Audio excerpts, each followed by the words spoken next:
All parents raise their children with love, but in Korean society, it still seems difficult to fully respect them as independent individuals once they become adults. There's an old saying that losing a child is the greatest pain a human can endure. That may be why parents see their children as part of themselves, rather than separate beings. But if adult children have the ability to live on their own, we must learn to let them go. If staying together brings a sense of loneliness, then perhaps we are still relying on our children more than we realize. This may be the time for us to embrace the elegance of solitude. To find beauty in being alone, we must first have the strength to stand alone.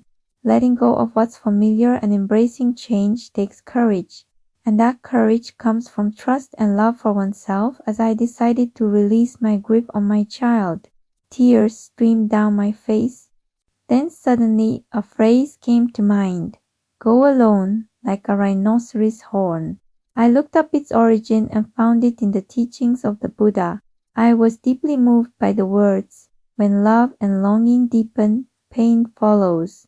From that pain, worries arise. Go alone like a rhinoceros horn." These words echoed in my heart. Then I thought of Abraham, who offered his son Isaac to God.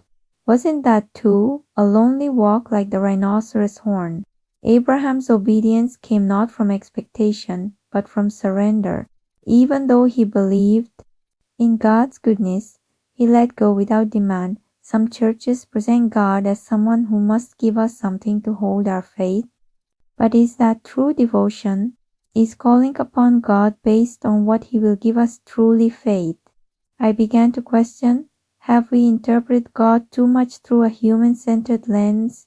Have we, like those who crucified Jesus, tried to reduce the divine to something that fits our expectations? Through Buddhist scriptures, I came to understand another face of God's love. The idea of detaching from attachment, of surrendering one's obsession, is not so different from the Christian idea of sacrifice and devotion. True faith is not a tool to get what we want. It is the path of letting go, of following not what pleases us, but what calls us to live fully and truthfully.